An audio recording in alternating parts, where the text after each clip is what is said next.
ನಾವೀಗ ತಾನೇ ನೋಡ್ತಾ ಇದ್ವಿ ಪ್ರಧಾನಿಯು ಕೂಡ ದೆಹಲಿಯಿಂದ ಹೊರಟಿದ್ದಾರೆ ಅಂತ. ಏನೊಂದು 550 ಕಿಲೋಮೀಟರ್ ಇನ್ನೇನು ಕೆಲವೇ ಹೊತ್ತಲ್ಲಿ ಅವರು ಅಯೋಧ್ಯೆ ಕಡೆಗೆ ಬರೋರಿದ್ದಾರೆ. ಅದಾದ ನಂತರದಲ್ಲಿ ಬೇರೆ ಬೇರೆ ತರಹಂತಹ ಕಾರ್ಯಗಳು, ಹಾಗೆ 12:25 ನಂತರದಲ್ಲಿ ಪ್ರಾಣ ಪ್ರತಿಷ್ಠಾಪನೆಗೆ ಸಂಬಂಧಪಟ್ಟ ಹಾಗಿನ ಸಂಗತಿಗಳು ನಡೀತಾ ಹೋಗುತ್ತೆ. ಕಂಪ್ಲೀಟ್ ನೀವು ನೇರ ಪ್ರಸಾದ ದೃಶ್ಯಾವಳಿಗಳನ್ನ TV9 ನಲ್ಲಿ ಗಮನಿಸ್ತಾ ಹೋಗ್ಬೋದು. ಜೊತೆಗೆ ನಮ್ಮ ಜೊತೆಗೆ ಇರುವಂತಹ ಅತಿಥಿಗಳ ಮುಖೇನವಾಗಿ ನಾವು ಶ್ರೀರಾಮನ ಚರಿತೆಯನ್ನು ಮತ್ತಷ್ಟು ತಿಳ್ಕೊಳ್ಳುವಂತಹ ಪ್ರಯತ್ನವನ್ನು ಕೂಡ ಮಾಡ್ತಾ ಹೋಗೋಣ.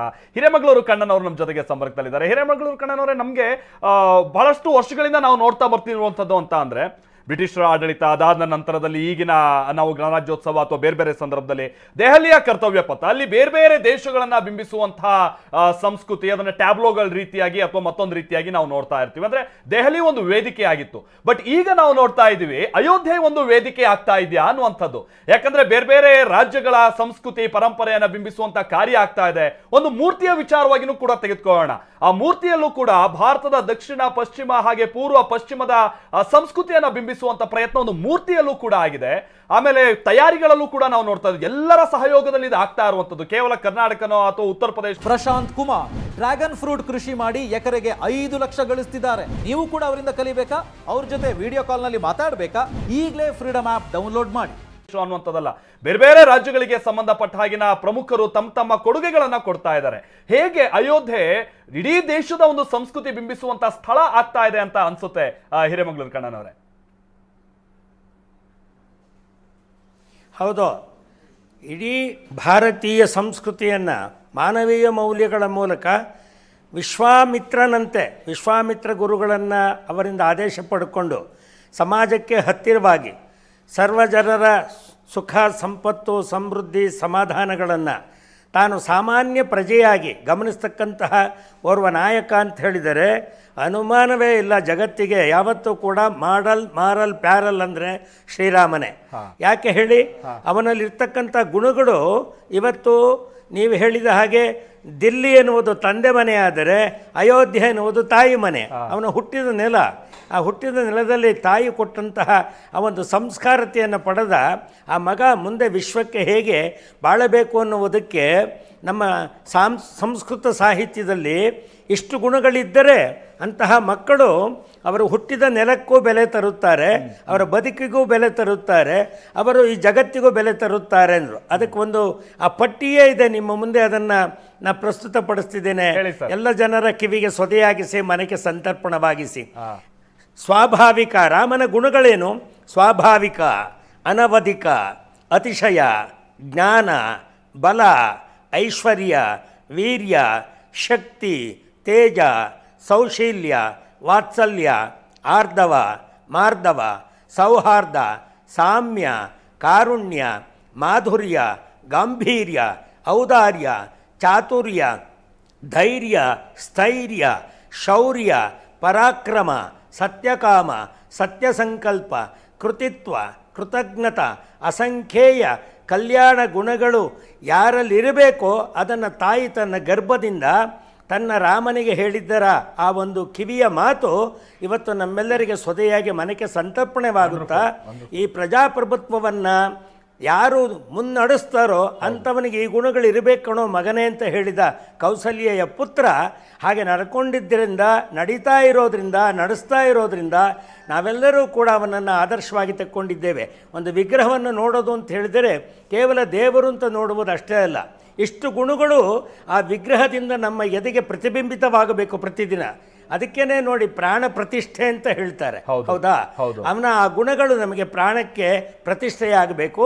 ಈ ಸಂದರ್ಭದಲ್ಲಿ ಈ ಕವಿ ವಾಲ್ಮೀಕಿ ಬಗ್ಗೆ ಏನು ನಿಮ್ಮಲ್ಲಿ ವಿದ್ವಾಂಸರುಗಳು ಕೊಟ್ಟರೋ ಅದೇ ಕನ್ನಡದಲ್ಲಿ ನಮ್ಮ ಕುವೆಂಪುರವರು ಒಂದು ಮಾತಲ್ಲಿ ಹೇಳಿದರು, ಏರುವೆನು ವಾಗ್ದೇವಿಯ ಅಮೃತರಸನಯಲಸನ್ನಾವಯಂ ರಾಮಕಥೆಯ ಮಧುದನಿ ಪತಂ ಬಿಡಿದ ಮಹಾಚಂದಸ್ತರಂಗಲಯ ವಿನ್ಯಾಸದಿಂ ಸಾಗುವೆನು ಗುರುಕೃಪೆಯಳ ಋತಚಿದ್ರಸಾಬ್ದಿಯಂ ರಸ ಋಷಿಯೇ ಓ ಗುರುವೇ ವಾಲ್ಮೀಕಿ ನೀಡೆನೆಗೆ ವಾಗ್ಮಂತ್ರ ಶಕ್ತಿಯಂ ಸಾವಧಾನದಿಂದ ತೇಲ್ದು ಸಾಗುವೆನ್ ತೆರೆತೆರೆಯಳೆರ್ದು ರಸಮಂಪೇರ್ದು ಸಾಗುವೆನ್ ಗುರಿಯಂತುಟಂತೆ ಓಲ್ ಬಲ್ಲೆನ್ ಬಟ್ಟೆಯಂ ಸುಭಗಮೆಂದು ರಾಮಕಿರೀಟದ ರನ್ನವಣಿಯೋಲೆ ರಮ್ಯಂ ಪಂಚವಟಿಯ ದಿನಶೋದಯದ ಶಾದ್ವಲದ ಪಸುರ್ಗರಿಕೆಯೊಳ್ ತೃಣಸುಂದರಿಯ ಮೂಗುತಿಯ ಮುತ್ತುಪನಿಯಂತೆ ಮಿರುಮಿರಿಗೆ ಮಿರವ ಹಿಮಬಿಂದುವಂ ಇವತ್ತೇನು ಅಯೋಧ್ಯೆಗೆ ಪ್ರಧಾನಮಂತ್ರಿಗಳು ದಯಮಾಡಿಸ್ತಾ ಇದ್ದಾರೆ, ಜಗತ್ತಿನ ಎಲ್ಲರೂ ಅಲ್ಲಿ ಸೇರಿದ್ದಾರೆ ಅಂತ ಹೇಳಿದರೆ, ವಾಲ್ಮೀಕಿಯ ಕಾವ್ಯವನ್ನು ಹಿಡಿದು ಕುವೆಂಪು ಅವತ್ತು ಹೇಳಿದರು,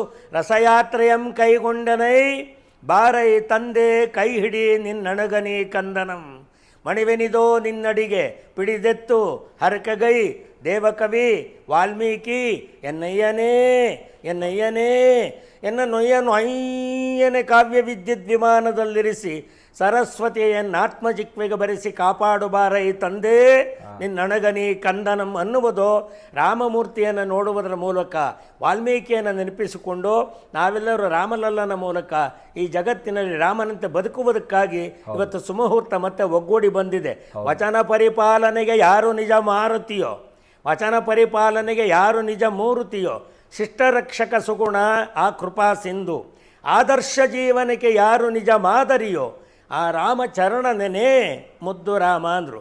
ಆದ್ದರಿಂದ ನಡೆದಂತೆ ನುಡಿದವನ ಆ ಬದುಕು ನಮಗೆ ಉದಾತ್ತತೆಯ ಮೂಲಕ ಇಷ್ಟು ಗುಣಗಳನ್ನು ಒಂದು ದೇವ ಮಂದಿರದಲ್ಲಿ ಪ್ರತಿಷ್ಠಾಪಿತವಾಗುವ ವಿಗ್ರಹದಿಂದ ನಮಗೆ ನಮ್ಮ ಹೃದಯಕ್ಕೆ ಅಯೋಧ್ಯವಾಸಿ ರಾಮ್ ಅದನ್ನು ಪ್ರೇಮ ಮುದಿತ ಮನಸ್ಸಿಗೋ ಅನ್ನುವುದಕ್ಕೆ ಕೊಡ್ತಕ್ಕಂತಹ ಪ್ರೇರಣೆ ಎನ್ನುವುದು ನನ್ನ ಒಂದು ಅನಿಸಿಕೆ. Beautiful sir. ಹೌದು ಹೌದು, ಮಾತಾಡ್ತೀರಿ ಕನ್ನಡ ಸರ್ ನಿಮ್ಮ ಜೊತೆಗೆ. ಹಾಗೆ ಶ್ರೀನಿವಾಸ ಅಯ್ಯಂಗಾರ್ ಅವರು ಕೂಡ ನಮ್ಮ ಜೊತೆಗೆ ಹಾಗೆ ಜಾಯ್ನ್ ಆಗಿದ್ದಾರೆ. ಶ್ರೀನಿವಾಸ ಅಯ್ಯಂಗಾರ್ ಅವರು, ಇಲ್ಲೊಂದು ಸಂಗತಿ ಅಂತ ಅಂದ್ರೆ, ಈಗ ನಾವು ಈ ಮಟ್ಟಿಗಿನ ಸಂತೋಷವನ್ನ ಸಂಭ್ರಮವನ್ನ ದೇಶದಾದ್ಯಂತ ನೋಡ್ತಾ ಇದ್ದೀವಿ. ನಮ್ಗೆ ಗೊತ್ತಿಲ್ಲ, ಬಹಳ ಮಂದಿ ಈ 1980ರಿಂದ ಇದೆಲ್ಲ ಗಲಾಟೆ ಆಗ್ತಾ ಬಂದು 92ರ ನಂತರದಲ್ಲೂ ಕೂಡ ಏನ್ ಬಹಳ ಮಂದಿ ನೇರವಾಗಿ ಭಾಗಿಯಾದಂಥವ್ರಲ್ಲ, ಕೇಳದಂತ ಮಂದಿ ಹೆಚ್ಚು. ಎಷ್ಟೋ ಮಂದಿ ಇದೆಲ್ಲ ಬೇಕಿತ್ತ ಅಂತ ಅಂದವರು ಕೂಡ ಇವತ್ತು ಈ ಸಂಭ್ರಮಾಚರಣೆಯಲ್ಲಿ ಭಾಗಿಯಾಗ್ತಾ ಇದ್ದಾರೆ. ಅದು ಪಾರ್ಟಿ ಪಕ್ಷ ಇರ್ರೆಸ್ಪೆಕ್ಟಿವ್ ಆಫ್ ಪೊಲಿಟಿಕಲ್ ಪಾರ್ಟೀಸ್, ಬಹಳ ಮಂದಿ ಇದೊಂದು ಸಂಭ್ರಮ, ಇದೊಂದು ಸಡಗರ ಅನ್ನೋ ರೀತಿಯಾಗಿ ಅವ್ರ ಮನಸ್ಸನ್ನು ಒಂದು ಭಾವನೆ ಮೂಡಿದೆ. ಏನು ಇವತ್ತಿನ ಆ ಮುಹೂರ್ತದ ಪ್ರಭಾವನೋ ಅಥವಾ ಶ್ರೀರಾಮ ಅನ್ನುವಂತ ಹೆಸರಿನಲ್ಲಿರುವಂತಹ ಸೆಳೆತನೋ, ಏನಿದು ಈ ಬದಲಾವಣೆಗೆ ಕಾರಣಗಳಿರಬಹುದು ಅಂತೇಳಿ, ಅಥವಾ ಇವತ್ತಿನ ಈ ಕ್ಷಣದ ವಿಶೇಷತೆಯನ್ನ ಹೇಳೋದಾದ್ರೆ? ಮಲ್ತೇಶ್ ಸರ್, ಒಂದು ವಿಷಯವನ್ನು ನಾನು ಆಗ್ಲೇ ಸ್ಪಷ್ಟಪಡಿಸಿದ್ದೆ. ರಾಮ ಅನ್ನೋ ಒಂದು ಹೆಸರೇ ಸುಂದರ ಅಂತ ಅರ್ಥ. ಹೌದು ಹೌದು. ಸುಂದರನ ಯಾರು ದ್ವೇಷ ಮಾಡಕ್ ಹೋಗ್ತಾರೆ? ದ್ವೇಷ ಮಾಡಿದವ್ರು ಎಲ್ಲರೂ ಕೂಡ ಪ್ರೀತಿ ಮಾಡಬೇಕು ಅನ್ನೋ ಒಂದು ಉದ್ದೇಶದಿಂದನೇ ಭಗವಂತ ಆ ರೀತಿಯಾದಂತಹ ಅವತಾರವನ್ನು ಪಡೆದಿದ್ದಾನೆ ಅಂತ. ನಾಗ್ಲೇ ಹೇಳ್ದೆ, ವಸಿಷ್ಠರು ಹೆಸರಿಡಬೇಕಾದ್ರೆ ವಿಶ್ವಾಮಿತ್ರರು ನಾನು ಕರೆಯೋದಿಲ್ಲ ಅಂತ ಹೇಳ್ಬಿಟ್ಟಿದ್ರು. ಆದ್ರೆ ಅಧ್ಯಯನದ ಸಂದರ್ಭಕ್ಕೆ ಹೋದಾಗ ಅವ್ರಿಗೆ ಗೊತ್ತಿಲ್ದೇನೆ, ಅವ್ರಿಗೆ ಅರಿವಿಲ್ಲದೇನೆ ಕೌಸಲ್ಯ ಸುಪ್ರಜಾರಾಮ ಅಂತ ಹೇಳ್ಬಿಟ್ರು. ಹಂಗಿದ್ದ ಮೇಲೆ ಇದರ ಅರ್ಥ ಏನು ಅಂತ ಹೇಳಿದ್ರೆ, ದ್ವೇಷಿಗಳನ್ನೂ ಕೂಡ ಸ್ನೇಹಿತರಾಗಿ ಪಡ್ಕೊಳ್ಳುವಂತಹ ಒಂದು ಶಕ್ತಿ ಏನಾದ್ರೂ ಇದೆ ಅಂತ ಹೇಳಿದ್ರೆ ಅದು ರಾಮ ಅಂತ ಹೇಳುವಂತಹ ಹೆಸರು. ಹೌದು. ಇನ್ನೊಂದು ವಿಷಯ ಹೇಳ್ತಾ ಇದ್ರಿ, ಸಾಂಸ್ಕೃತಿಕ ರಾಜಧಾನಿಯಾಗಿ ಅಂದ್ರೆ ದೆಹಲಿಯಲ್ಲಿ ಎಲ್ಲ ಟ್ಯಾಬ್ಲೋಗಳು ಹೋಗ್ತಾ ಇರ್ತವೆ, ಅದು ಬೇರೆ ಕಡೆ ಎಲ್ಲಿ ವಾಲುತ್ತೆ ಅಂದ್ರೆ ಅಯೋಧ್ಯೆಗೆ ಬರ್ತಾ ಇದೆ ಈಗ ಅನ್ನೋ ಒಂದು ಮಾತನ್ನು ತಾವು ಹೇಳಿದ್ರಿ. ಹೌದು. ಆದ್ರೆ ನಿಜವಾಗಲೂ ನಡಿಬೇಕಾದದ್ದು ದೇಶದಲ್ಲಿ ಅಯೋಧ್ಯೆಯಲ್ಲೇ ಮೊದಲು ನಡಿಬೇಕಾಗಿರುವಂತದ್ದು, ಆ ನಂತರವೇ ದೆಹಲಿಯಲ್ಲಿ ನಡಿಬೇಕಾದಂಥದ್ದು. ಇಂದ್ರಪ್ರಸ್ಥ ಅಂತ ಏನ್ ಹೇಳ್ತೀವೋ, ಮೊದಲು ರಾಮರಾಜ್ಯ ಬಂದ ಮೇಲೆಯೇ ಆನಂತರ ನಿಮಗೆ ಧರ್ಮರಾಯನ ರಾಜ್ಯ ಸ್ಥಾಪನೆ ಆಗಿದ್ದು ಅನ್ನೋದನ್ನ ನಾವು ಇತಿಹಾಸಗಳಲ್ಲಿ ಮತ್ತು ಪುರಾಣಗಳಲ್ಲಿ ತಿಳ್ಕೋಬಹುದಾಗಿರುತ್ತೆ. ಎರಡನೇದು, ನಮ್ಮ ಭ್ರಮರಾಂಬ ಮೇಡಮ್ ಹೇಳಿದ್ರು, ಹೆಣ್ಣನ್ನ ದ್ವೇಷಿಸ್ಬಿಟ್ಟ, ಅದಕ್ಕೋಸ್ಕರ ನಾನು ಅದನ್ನ ಚಿಕ್ಕ ವಯಸ್ಸಲ್ಲಿ ತಪ್ಪಾಗಿ ತಿಳ್ಕೊಂಡ್ಬಿಟ್ಟಿದೆ, ಆನಂತರ ನನಗೆ ಬುದ್ಧಿ ಬಂದ ಮೇಲೆ ಗೊತ್ತಾದ ಮೇಲೆ ಅದನ್ನ ಸರಿ ಅಂತ ಹೇಳುವಂತಹ ವಾದವನ್ನ ಹೇಳಿದ್ರು.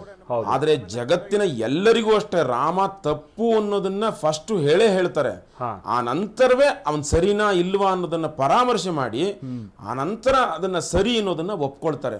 ಹಾಗಾಗಿಯೇ ಇನ್ನೊಂದು ವಿಷಯ ಏನಂತ ಹೇಳಿದ್ರೆ, ಭಾರತದಲ್ಲಿ ರಾಮರಾಜ್ಯವಿಲ್ಲದೇನೆ ಇನ್ಯಾವ ದೇಶದಲ್ಲಿ ರಾಜ್ಯವನ್ನ ಕಟ್ಟೋದಕ್ಕೆ ಸಾಧ್ಯ? ಅದರ ಜೊತೆಗೆ ಭರತ ಭೂಮಿ ಅಂತ ಹೇಳಿದ್ರೆ, ಎಲ್ಲ ಅಖಂಡ ಭರತ ಭೂಮಿ ಅಂತ ಹೇಳಿದ್ರೆ ಎಲ್ಲಾ ಕಡೆಯಲ್ಲಿಯೂ ರಾಮನ ಹೆಸರನ್ನ ಹೇಳುವಂತಹ ಕುರುಹುಗಳು ನಮಗೆ ಸಿಗ್ತಾ ಇರ್ತವೆ. ಅದಕ್ಕೆ ಪ್ರತಿಯೊಂದು ಊರಿನಲ್ಲಿಯೂ ರಾಮನ ದೇವಸ್ಥಾನವಾಗ್ಲಿ ಅಥವಾ ರಾಮ ಮಂದಿರವಾಗ್ಲಿ ಅದು ನಿರ್ಮಾಣ ಆಗಿಯೇ ಆಗಿತ್ತು ಅವತ್ತಿನ ಕಾಲದಲ್ಲಿ. ಆದರೂ ಕೂಡ ಅಯೋಧ್ಯೆಯಲ್ಲಿಯೇ ಯಾಕೆ ಬೇಕು ರಾಮ ಮಂದಿರ, ಯಾಕೆ ಬೇಕು ಅನ್ನೋ ಒಂದು ಪ್ರಶ್ನೆಗೆ, ಅಯೋಧ್ಯೆಯಲ್ಲೇ ಹುಟ್ಟಿದ್ದು ರಾಮ, ಆ ಹುಟ್ಟುವಾಗ 12 ಗಂಟೆಲೆ ಹುಟ್ಟಿದ್ದು, ಗೊತ್ತಾ ನಿಮ್ಗೆ ಅದೊಂದು ವಿಶೇಷ. ಈ 12 ಗಂಟೆಲೆ ಬಿರು ಬಿರು ಬಿಸಿಲು ಬರ್ತಾ ಇದ್ದಂತಹ ಸಂದರ್ಭದಲ್ಲಿ ಎಲ್ಲ ಅಯೋಧ್ಯೆಯ ಜನಗಳೆಲ್ಲ ಕಾಯ್ತಾ ಇರ್ತಾರೆ, ಯಾವುದೇ ಅನ್ನ ಆಹಾರದಾಳಿಗಳನ್ನ ತಗೊಳ್ದೇನೆ ರಾಮ ಜನಿಸ್ತಾನೆ ಅನ್ನೋದಕ್ಕಾಗಿಯೇ ಕಾಯ್ತಾ ಇರ್ತಾರೆ ಅವತ್ತು.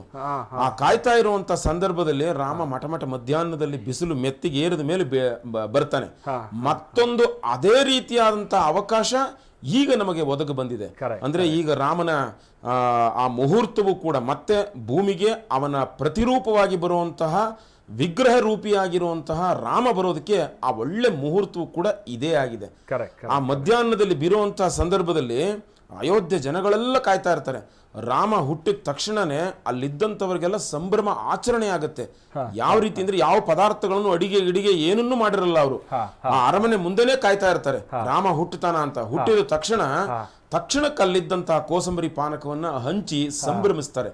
ಅದೇ ರೀತಿಯಾದಂತಹ ಕ್ಷಣ ಮತ್ತೆ ಅಯೋಧ್ಯೆಯಲ್ಲಿ ಇದೆ ಅಂತ ಹೇಳಿದ್ರೆ ಅದು ನಮ್ಮೆಲ್ಲರ ಸೌಭಾಗ್ಯ. ಆಮೇಲೆ ಮತ್ತೊಂದು ಏನ್ ಗೊತ್ತಾ, ಈ ಒಂದು ವೇದಿಕೆ ಸಿದ್ಧವಾಗಬೇಕಾದ್ರೆ ಆ ಸಿದ್ಧ ಮಾಡುವಂತಹ ವೇದಿಕೆಯ ದೇವನೂ ಶ್ರೇಷ್ಠವಾಗಿರ್ಬೇಕು, ಮಾಡುವಂತಹ ಕರ್ತೃವು ಅಂದ್ರೆ ಯಾರು ಯಜಮಾನ ಅಂತ ಹೇಳ್ತೀವೋ ಅವನು ಶ್ರೇಷ್ಠವಾಗಿರ್ಬೇಕು. ಹಾಗಾಗಿಯೇ 11 ದಿವಸಗಳ ವ್ರತವನ್ನ ಮಾಡಿ ಮೋದಿಯವರು ತಮ್ಮ ಶುದ್ಧತೆಗಾಗಿ, ಮೊದಲೇ ಅವರು ಶುದ್ಧಿ, ಅದರ ಶುದ್ಧತೆಗಾಗಿ ಎಲ್ಲ ಕ್ಷೇತ್ರಗಳಿಗೆ ಅವರು ಆ ಪ್ರಯಾಣವನ್ನು ಮಾಡಿ ಅನಂತರ ಅಲ್ಲಿಯೂ ಕೂಡ ಅನುಗ್ರಹವನ್ನು ಪಡೆದು ಕಡೆಗೆ ವ್ರತವನ್ನ ಮಾಡಿ. ಒಂದು ಆಗಮ ಶಾಸ್ತ್ರದಲ್ಲಿ ಏನು ಹೇಳುತ್ತೆ ಅಂದ್ರೆ, ಒಂದು ದೇವಸ್ಥಾನ ನಿರ್ಮಾಣ ಮಾಡಬೇಕಾದ್ರೆ ಅನೇಕರು ಕೈ ಜೋಡಿಸಿ ಒಂದು ದೇವಸ್ಥಾನದ ನಿರ್ಮಾಣವನ್ನು ಮಾಡಬೇಕು. ಹಾಗೆ ಮಾಡುವಂತಹ ಸಮಯದಲ್ಲಿ ಒಬ್ಬ ನೇತಾರ ಇರಬೇಕು. ಆ ನೇತಾರ ಧರ್ಮನಿಷ್ಠನಾಗಿರಬೇಕು. ಅದು ಅಲ್ಲದೇನೆ ರಾಮನ ಒಂದು ಮಂದಿರ ಬರ್ತಾ ಇದೆ ಅಂದ್ರೆ ಅವನೇ ಒಂದು ಧರ್ಮ. ಆ ಧರ್ಮಕ್ಕೆ ಮತ್ತೊಂದು ಧರ್ಮ ಸೇರಿದ್ರೆ ಅದು ಆ ಶಾಶ್ವತವಾಗಿರುತ್ತೆ, ಶಾಶ್ವತ ನೆಲೆಯನ್ನು ಕಂಡುಕೊಳ್ಳುತ್ತೆ ಅಂತೇಳಿ ಶಾಸ್ತ್ರಗಳು ಹೇಳುತ್ತವೆ. ಅದಕ್ಕೋಸ್ಕರ ಅವನು ಕಂಕಣ ಧಾರಣೆಯಾಗಿರ್ಬೇಕು, ಕಂಕಣ ಧಾರಣೆ ಮಾಡ್ಕೊಂಡಿರ್ಬೇಕು, ಅನಂತರ ವ್ರತದಲ್ಲಿ ಇರಬೇಕು. ದೇವಾಲಯ ಬರುವಾಗ ಇಂತಹ ವ್ರತದಲ್ಲಿಯೇ ಇರಬೇಕು ಅನ್ನೋದನ್ನ ಶಾಸ್ತ್ರ ಹೇಳುತ್ತೆ ವೈಷ್ಣವ ಸಂಪ್ರದಾಯಗಳಲ್ಲಿ. ಆ ರೀತಿಯಾದಂತ ಆಚರಣೆಗಳನ್ನ ಅನುಸಾರ ಮಾಡಿ ಅನಂತರ ಮೋದಿ ಆ ಅಯೋಧ್ಯೆಯ ಸ್ಥಳದಲ್ಲಿ ರಾಮನನ್ನ ಕರಿತಾ ಇದ್ದಾರೆ. ಪ್ರಾಣ ಪ್ರತಿಷ್ಠೆ ಅನ್ನೋದು ಅದ್ಭುತವಾದಂತ ವಿಷಯ. ಮಾತನಾಡ್ತೀನಿ ಶ್ರೀನಿವಾಸ ಮಾತನಾಡ್ತೀನಿ. ಅಂದ್ರೆ ನೀವು ಹೇಳ್ತಾ ಇದ್ರಿ ಮಾಡುವಂತಹ ವ್ಯಕ್ತಿ ಅಥವಾ ಕರ್ತೃನು ಯಾವ ರೀತಿಯಾಗಿ ಧರ್ಮ ಪಾಲನೆಯಲ್ಲಿ ಇರಬೇಕು ಅಂತ. ಪ್ರಧಾನಿಯವರನ್ನು ನಾವು ಗಮನಿಸ್ತಾ ಇದ್ವಿ, ಯಮಯಾಗದಲ್ಲಿದ್ದಾರೆ ಅನ್ನೋದನ್ನ. ಏನು ಯಮಯಾಗ, ಎಷ್ಟು ಕಠಿಣವಾಗಿ ಅವರು ಕೂಡ ಈ ತಯಾರಿಯನ್ನ ಮಾಡ್ಕೊಂಡಿದ್ದಾರೆ.